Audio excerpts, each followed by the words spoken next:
Welcome to Daily News Simplified, an answer to what, why, and how of newspaper reading. Today, we are going to discuss the New Delhi edition of the Hindu newspaper dated 2nd April 2019. The news to be discussed has been presented on the screen, and timestamping for the same has been provided in the description box below. So let's start our today's discussion.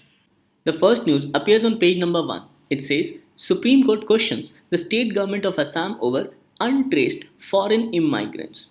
This news highlights that a petition has been filed in the Supreme Court by an activist where he has mentioned about the dismal living conditions within the four walls of the detention centers in the state of Assam where these illegal foreigners are detained. So in this aspect, this concept of illegal foreigners becomes important to know.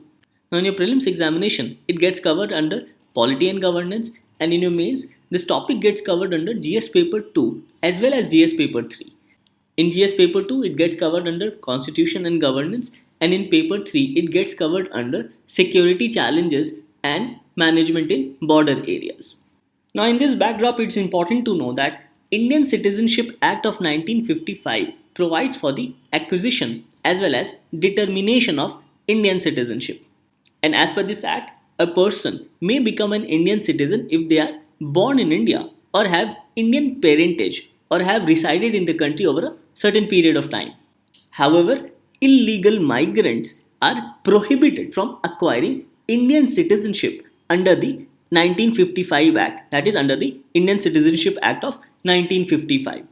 So according to Indian Citizenship Act of 1955, an illegal migrant is a foreigner who either enters the country without valid travel documents like a passport or a visa, or who enters with valid documents but stays beyond the permitted time period. So this is what has been provided with respect to an illegal migrant. That is one who either enters the country without a valid travel documents like a passport or a visa, or who enters with valid documents but stays beyond the permitted time period. It further says that illegal migrants may be imprisoned or deported under the Foreigners Act 1946 and the Passport Entry into India Act of 1920. Another important aspect to be remembered is that as per the Foreigners Act of 1946, foreigner means a person who is not a citizen of India. So basically this is the legal backdrop with respect to illegal migrant in India.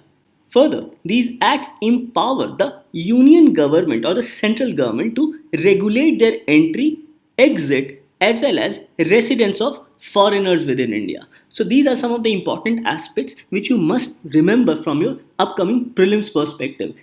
Because the issue of illegal migrants in Assam is an important aspect specifically with respect to Assam Accord and NRC, that is National Register of Citizens. Now since we have mentioned about Assam Accord, so in this backdrop we must also know about Section 6A as provided in the Indian Citizenship Act. Now this particular section, that is Section 6A, was added through an amendment in this Citizenship Act of 1955. Now this Section 6A becomes important. Why? Because it says that it pertains to special provision as to citizenship of persons covered by the Assam Accord. So the Citizenship Act itself talks about Assam Accord. So in this backdrop, we must also know certain basic facts with respect to Assam Accord.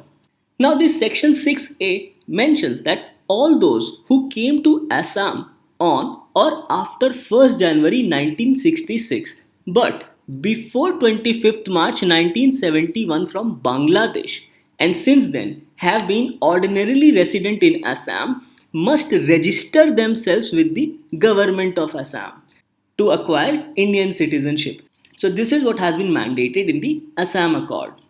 Hence, to understand this entire concept of illegal migrant, we have to understand this basic concept with respect to Assam Accord, as the provision of Assam Accord can also be found in Section 6A of Indian Citizenship Act of 1955. Now the question is that why this issue of illegal migrant has been in news recently. It says that this issue has been in news because of the implementation of Assam Accord and also because of updation of National Register of Citizens. Now with respect to Assam Accord, you must know that Assam Accord was signed between the Government of India, the State Government of Assam and the leaders of then Assam movement, that is All Assam Students Union and the All Assam Gan Sangram Parishad. And this accord was signed on 15th August 1985. It says that the leaders of this Assam movement were against granting of Indian citizenship to illegal migrants from Bangladesh. So the purpose of signing Assam Accord was to detect illegal migrants from Bangladesh who have entered India and then deport them back to their place of origin, that is, to their own country. So it was in this aspect that the state government of Assam started updating the National Register of Citizens. Now we have seen that to implement Assam Accord, an amendment was made in the Indian Citizenship Act of 1955, whereby it mentioned that all those who came to Assam on or after 1st January 1966 but before 25th March 1971 from Bangladesh and since then have been ordinarily resident in Assam must register themselves with the government of Assam. So the Assam Accord also mentions the same date. It says that as per the Assam Accord, 1st January 1966 shall be the base date and year for the purpose of detection and deletion of foreigners' name from Indian citizenship. So it says that foreigners who came to Assam after 1st January 1966 and up to 24th March 1971 shall be detected in accordance with the provision of the Foreigners Act 1946 and the Foreigners Tribunal Orders of 1964. And name of such foreigners so detected will be deleted from the electoral rolls of India, that is from the electoral rolls of Election Commission. Now we have also mentioned that the state government of Assam, in order to implement the Assam Accord, is updating the National Register of Citizens. So it says that NRC, that is National Register of Citizens, regards all migrants who have come to India after March 24th, 1971 as illegal, irrespective of their religion. So basically, all those who have entered India after March 24, 1971 without proper documentation are termed as illegal, irrespective of their religion. And as per the accord, these illegal immigrants need to be deported back to Bangladesh. So this is the basics with respect to Assam Accord and updation of National Register of Citizens. So it was in this backdrop that a case has been filed in the Supreme Court of India with respect to dismal living conditions or poor living conditions of illegal foreigners in the detention centers in the state of Assam. So it is in this backdrop that the Supreme Court of India has questioned the efforts of the Assam government to trace over roughly 70,000 illegal migrants in Assam. Now the Supreme Court stated this number with respect to an affidavit filed by the Home Ministry, which stated that 91,609 persons were declared by foreigners tribunals in Assam as illegal foreigners till March 2018. And of these 91,609, 72,486 are absconding as per the Home Ministry. So it is in this aspect that the Supreme Court has questioned the efforts taken by the state government of Assam with respect to finding these untraced illegal migrants or illegal foreigners as declared by the foreigners tribunals. So on the question posed by the Supreme Court, the Home Ministry had submitted that these illegal foreigners either abscond immediately or are untraceable, that finding the country of origin of these illegal foreigners was very important in order to deport them back to their country of origin. So it is in this backdrop that this particular issue of untraced illegal migrants has been raised in the Supreme Court. This matter is currently sub judice and will be heard again in due course of time. So in this news, there are certain aspects which becomes very important from our prelims perspective. So in this news analysis, you must remember about the Indian Citizenship Act of 1955, about illegal migrant, and basics with respect to Assam Accord and National Register of Citizens. And also the fact that in order to implement Assam Accord, an amendment was made in the Indian Citizenship Act of 1955. Since this matter is sub judice, so let's wait for the Supreme Court judgment on this entire issue. Now this particular question was asked in the year 2016 by UPSC in GS paper 3. Although this question is not very much related but still pertains to the issue of border management. The question says border management is a complex task due to difficult terrain and hostile relations with some countries, elucidate the challenges and strategies for effective border management. So we understand that different types of questions has been asked specifically with respect to border management. So on this note as well, this topic becomes very important from our examination point of view. With this, let's move on to our next news discussion. The next article appears on page number 9. It says, taking a cue from Japan, how India can bridge the Belt and Road divide with China. Now this particular article is with respect to the second BRF, that is Belt and Road Forum for International Cooperation, which will be held by China in April 2019. Now India so far has been boycotted the Belt and Road Initiative with respect to the issue of sovereignty over the CPEC, that is China-Pakistan Economic Corridor. Now the author in this article has highlighted about this Belt and Road Forum and has said that it is gaining traction in the world, also because of the fact that this time Italy has agreed to participate in the second Belt and Road Forum for International Cooperation, and through this China is trying to enter Europe. And this move has the ability to revive the historical ties between China and European civilization. Further, China also understands the fact that Italy's ties with the United States has been souring, and it is in this aspect that China has chipped in specifically with respect to Italy. So on this note, the author has highlighted that China is taking advantage of the fault lines in the transatlantic alliance. However, China is also wary with respect to its embarrassment over India's boycott of the second Belt and Road Forum. So on this note, China will at least want that India should participate in the Belt and Road Forum. So it is in this backdrop that the author has highlighted that India may consider to take cue from Japan and send its non-official delegation to the second Belt and Road Forum. So this can be said to be the crux of this particular article. Thus this article becomes important with respect to current events of international importance in your prelims examination, and in your mains examination it gets covered under GS paper 2, specifically under India and its neighborhood relations. Now after understanding the crux of this article, let's also understand certain basic facts with respect to Belt and Road Forum. So the first Belt and Road Forum was held in May 2017. So following the success of the first Belt and Road Forum in May 2017, the second Belt and Road Forum will be held in April 2019. Now this second Belt and Road Forum will be a major event for Belt and Road Initiative in 2019, as the forum will provide an opportunity to take stock of Belt and Road Initiative 5 years on and also lay out a roadmap for the coming years.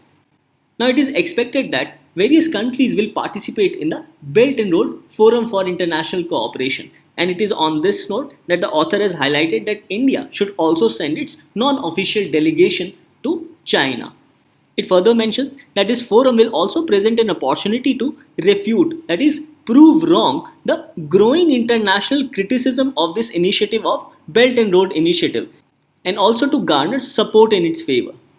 Now the Belt and Road Forum, among other discussions, will also hold discussions on these main issues, namely a more concrete roadmap for Belt and Road's development, an evaluation of Belt and Road 5 years on, that is for further 5 years, and it will also focus on the implications for business with respect to the Belt and Road Initiative.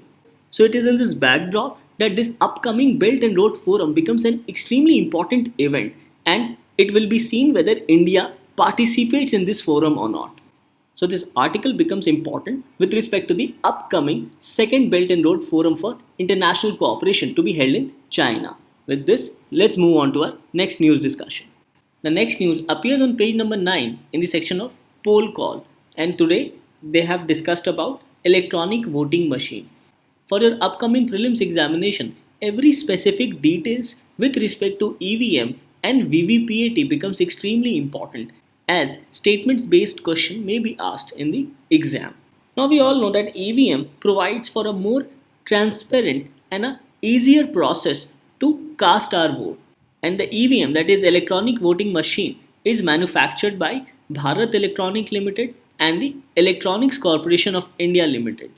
And another important aspect with respect to EVM is that it has a control unit as well as a balloting unit. So when a voter casts their vote in an EVM having a VVPAT, names and symbols of the parties are shown on the machine, and this gives the voter an assurity that their vote has been casted correctly. Now, this topic of EVM and VVPAT in your prelims examination forms a part of Indian polity and governance, and in your mains it gets covered under GS paper 2. Now, as you can see, this particular question with respect to EVM was asked in the year 2018 in GS paper 2. The question was, in the light of recent controversy regarding the use of electronic voting machines, what are the challenges before the Election Commission of India to ensure the trustworthiness of elections in India? So on this note as well, it becomes important for us to know every specific details with respect to the working of EVM and VVPATs. Now, in a PIL filed in the year 2013, the Supreme Court of India directed the Election Commission to introduce VVPAT in a phased manner. So accordingly, the Election Commission started using VVPAT machines at selected constituencies for elections to state assemblies and was also used in the parliament election or the general election for year 2014. So after the Supreme Court directions, VVPAT was also used in select constituencies in the general election of 2014. And now in the recent press conference of Election Commission of India, when they announced the poll schedule, they also confirmed that VVPAT shall be used in all parliamentary constituencies for the conduct of elections to the Lok Sabha in 2019. So for the year 2019, VVPAT shall be used in all the parliamentary constituencies for the conduct of Lok Sabha elections. So it is in this backdrop, let us learn certain basic facts with respect to EVMs and VVPAT, including their way of functioning. As we have already seen that EVMs and VVPAT are manufactured by Bharat Electronics Limited and Electronics Corporation of India Limited. Further, VVPAT, that is Voter Verified Paper Audit Trail, is a method of providing feedback to voters using a ballotless voting system. Now, introduction of VVPAT provides for an independent verification system for the voter, as it allows the voter to verify their casted votes. Further, these VVPAT machines also serve as an additional barrier to changing or destroying votes. So we can say that EVM and VVPAT provides for a safe, secure and transparent way to cast votes. Now, as you can see that this EVM with VVPAT unit provides for a ballot unit, a VVPAT unit and a control unit. And also there is a VSDU, that is VVPAT status display unit. Under VVPAT, a printer-like apparatus is linked to the electronic voting machine. So when a vote is cast, a receipt is generated showing the serial number, name and the symbol of political party on which the candidate has contested election. So this effectively provides the voter transparency, safety as well as security with respect to their vote being casted. Now another important aspect is that VVPATs use thermal printers which can print only on one side of the thermal paper, and this print is fully visible through the viewing window. So this provides for an additional safety to the voter with respect to transparency.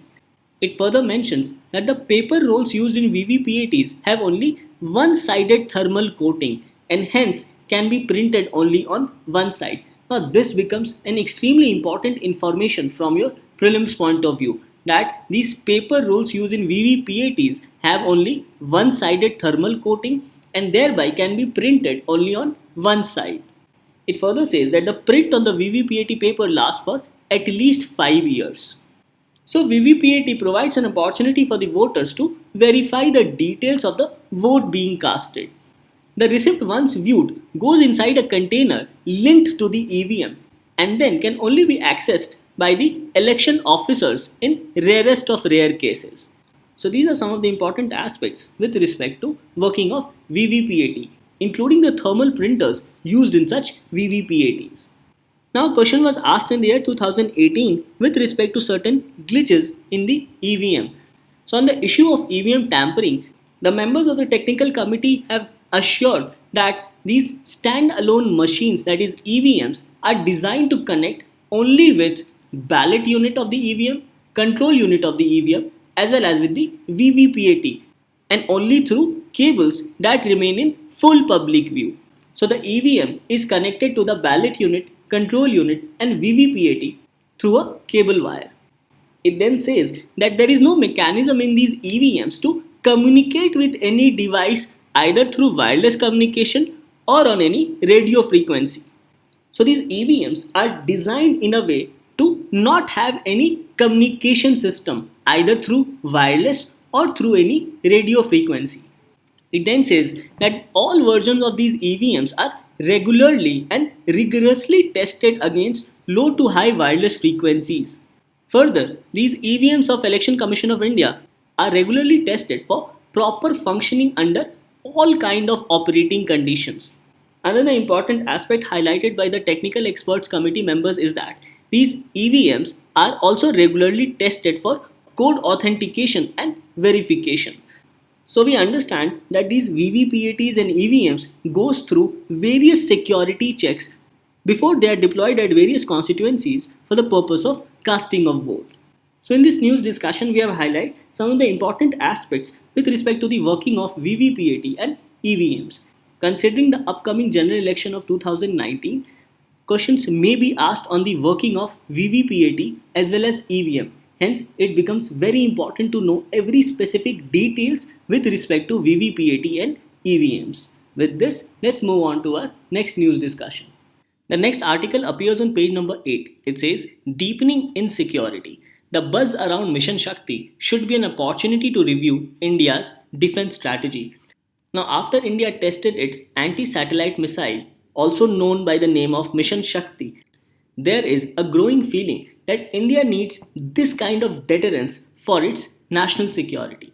However, the author has highlighted and raised concern with respect to such a kind of thinking as it leads to an arms race specifically in the outer space.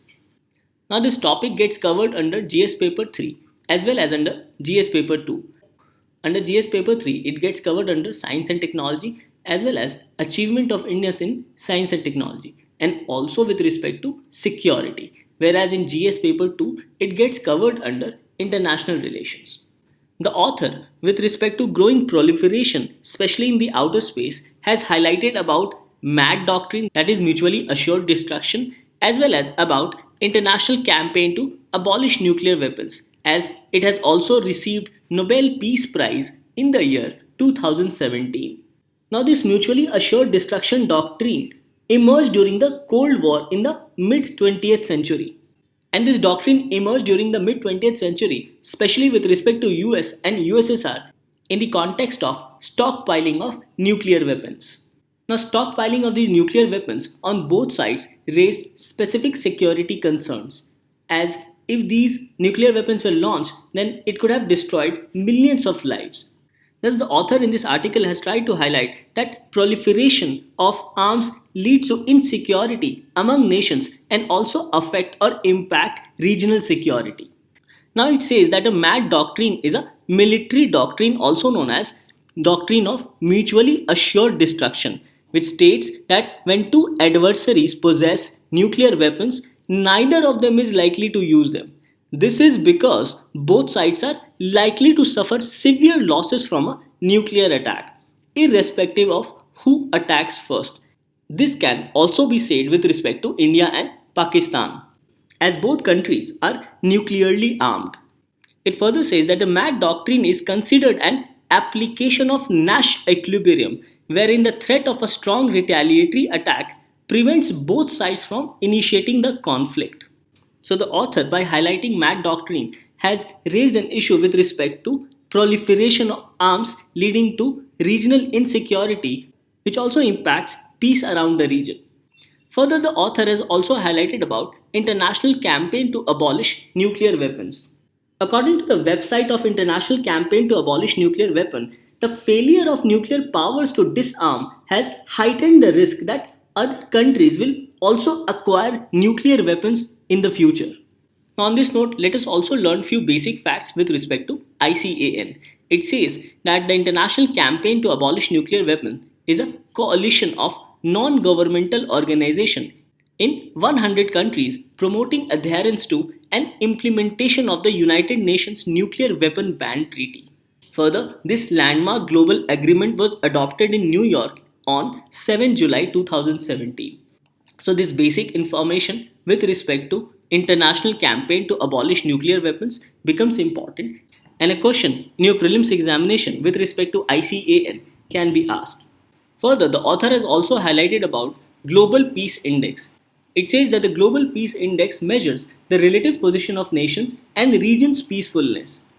The Global Peace Index is a report produced by Institute for Economics and Peace.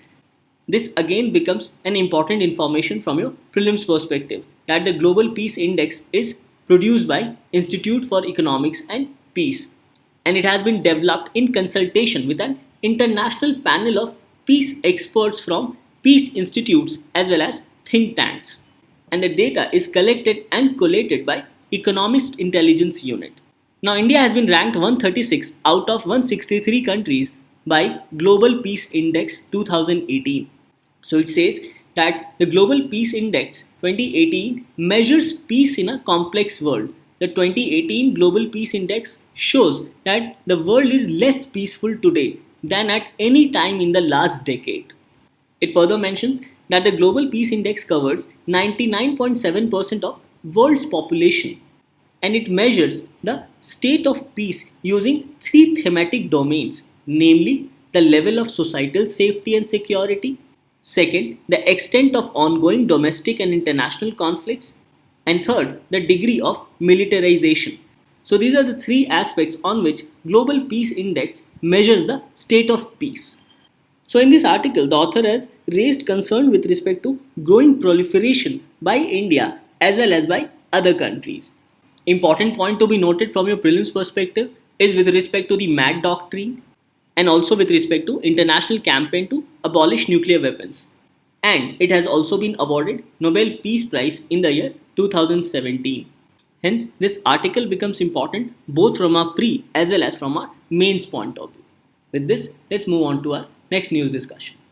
The next news appears on page number 11. It talks about the Dhimsa dance.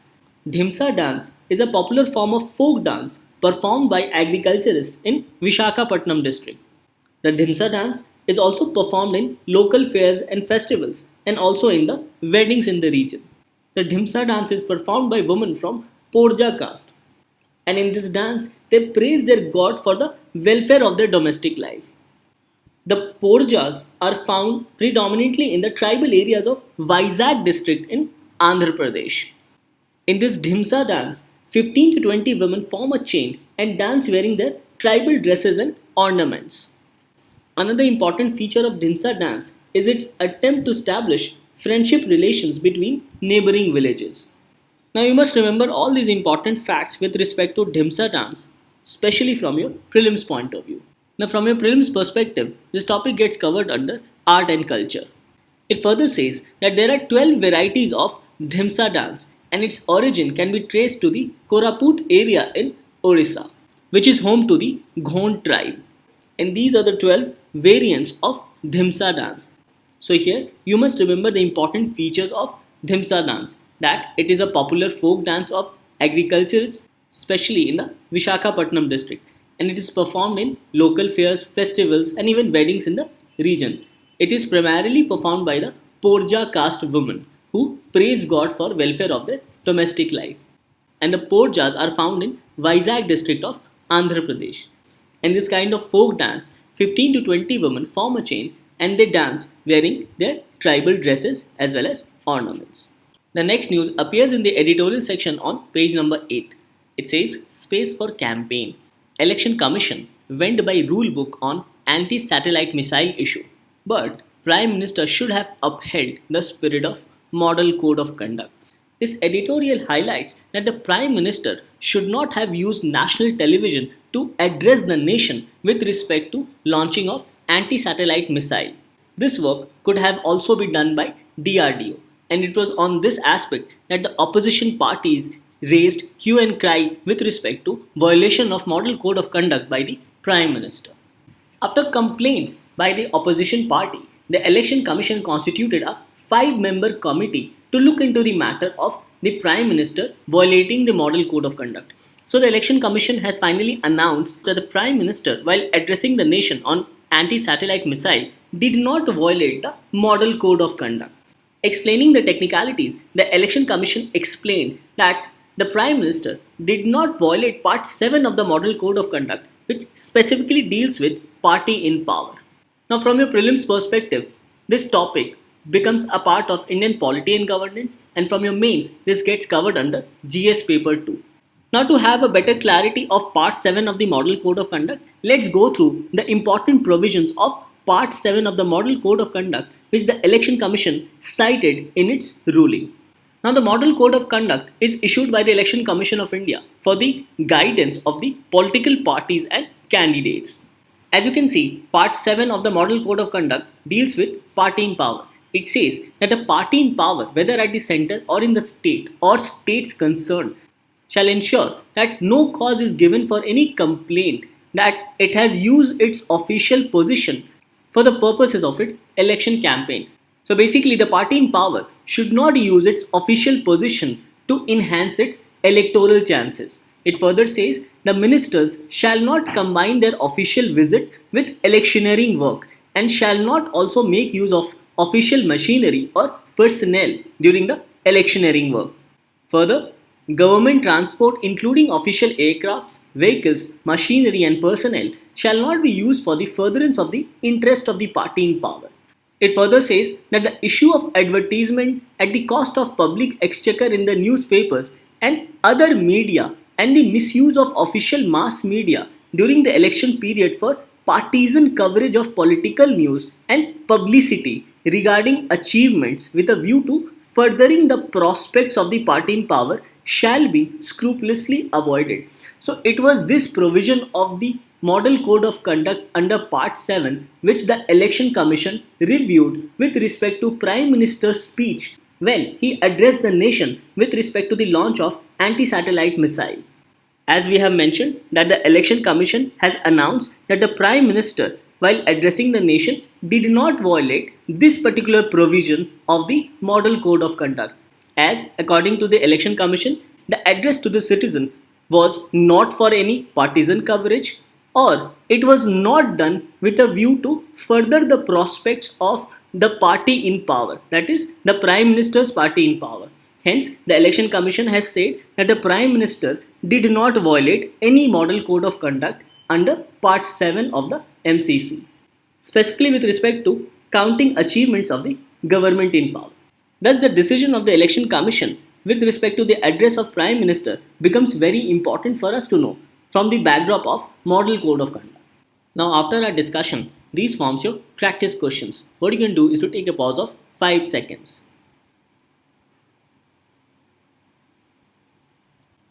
First, it says, consider the following statements about Global Peace Index.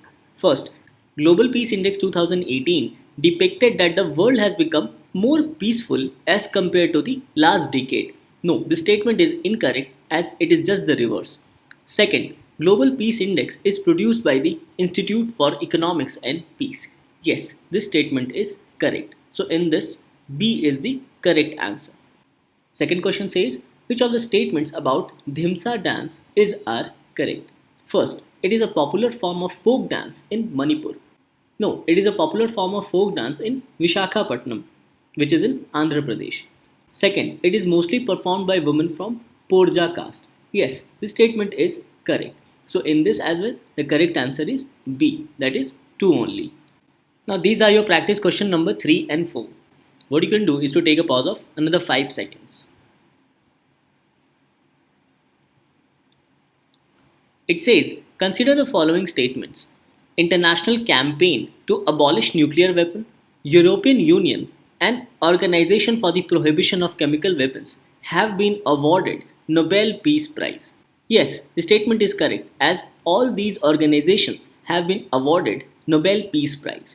Second, mutually assured destruction doctrine emerged in the mid-20th century during the Cold War era.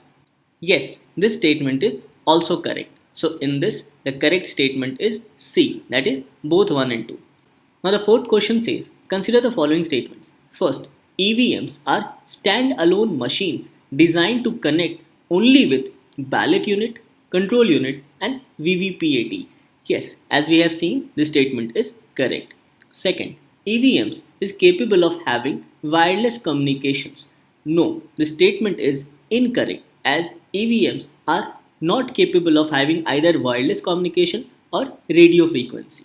Hence, the second statement is incorrect. So, in this, the correct answer is A, that is 1 only. With this, we come to an end to discussion of today's newspaper. Now, as you already know that we are compiling topic-wise questions with respect to previous DNS practice questions. So today, we will be giving you the practice questions for economy. There's another announcement with respect to the Compass C3 booklets that these booklets for the section of economy is out there in the store. So you can go have a look, and also you can go on the Amazon website to buy the economy edition of Compass C3 magazine. With this, let's move on to the question for the day.